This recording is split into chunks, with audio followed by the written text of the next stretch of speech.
Hello, my name is Jane Talbot. I'm the creator of the Thigh High Boot Camp and associated programs, and I'm thrilled to welcome you to my blog. To celebrate the launch of my blog, I'm running a 12 Days of Christmas project. And the reason I'm running this project is because it's about this time of year that people start to ask me, Jane, I've been on a journey of weight loss over a period of time, and I'm really keen to keep on track during the festive season.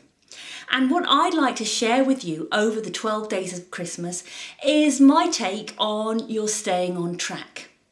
The thing is with the idea of staying on track, often at this time of year, we can feel deprived while everyone else is tucking into their turkey roast dinner with all the trimmings, and we're being advised by magazines and various other sources to really feel festive and celebratory with our carrot sticks and low-fat dips.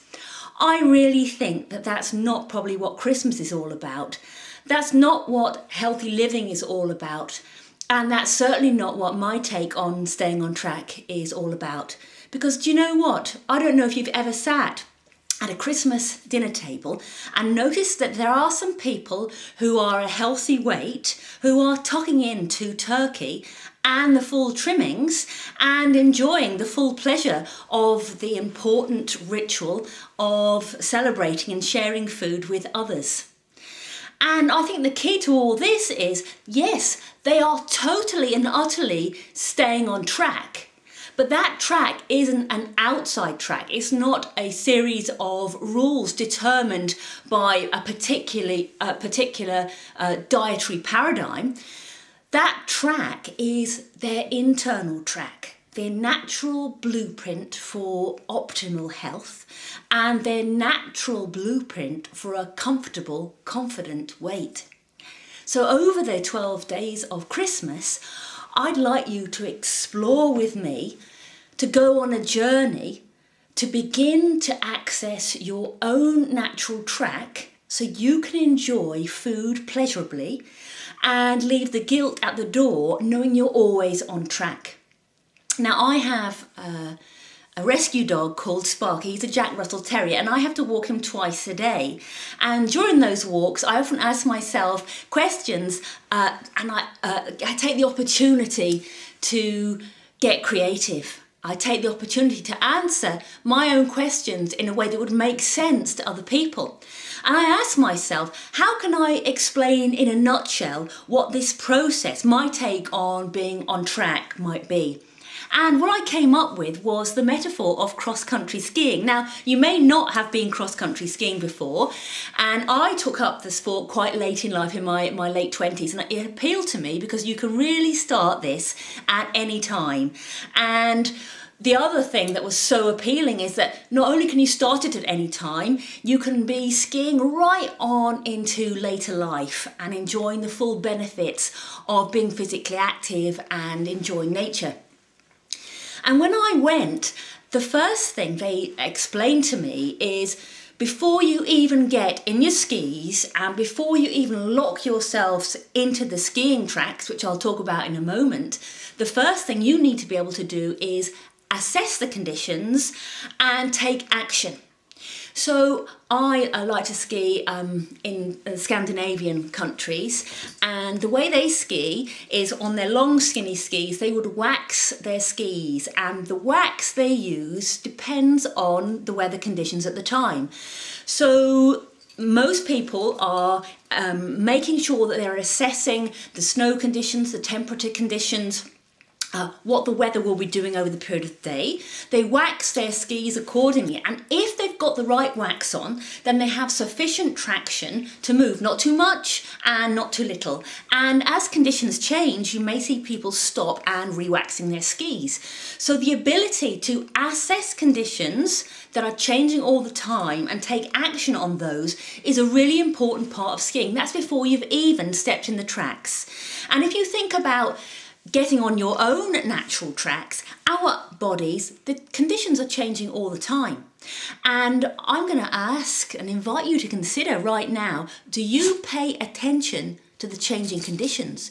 Do you know what to look for?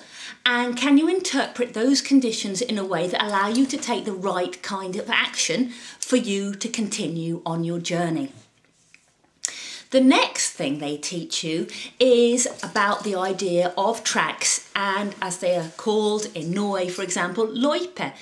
And there's a machine that comes out in the morning and cuts sets of tracks. And the brilliant thing is, with cross-country skiing, all you do is set yourself in the tracks and ski, knowing that those tracks follow a route map that will get you to your chosen destination.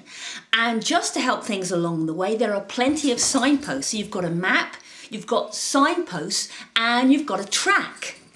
So in the paradigm of you're staying on track, what's important at this stage of skiing is getting into the track and trusting that the track will keep you right in terms of heading in the right direction.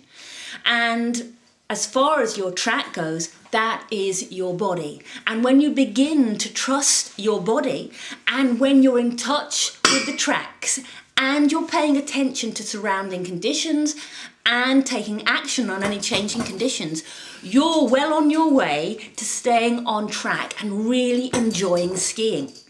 As you can hear in the background, Sparky is adding some inspiration to this video with his squeaker and his bell.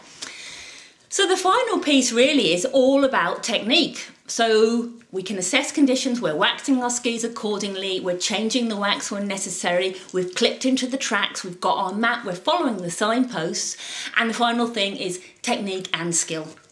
And the brilliant thing about cross-country skiing is it really is quite easy. You have to push a little bit to start with and then enjoy the glide. You push a little bit to start with and then enjoy the glide, and momentum builds up gradually. And as you become more confident and you become more balanced, actually you can move on to something called skating. And the skating step is actually when you watch someone skating and their skis are going like this, it is like a dance. And if you look at them very, very carefully, they are skiing on the tracks, but they appear to be independent of the tracks. And that's just what's happening when you're seeing those people who are tucking into their turkey dinners, enjoying the full trimmings, enjoying the ritual of sharing food with people who are important to them. They are staying on track unconsciously. They are dancing, they trust their track, they are reading the signposts. It's just like also when you're driving a car and you know the route perfectly and you're in touch with your vehicle. When you can do this, then you are totally on track, following your own tracks. And the brilliant thing about cross-country skiing is it's done in wide open natural spaces.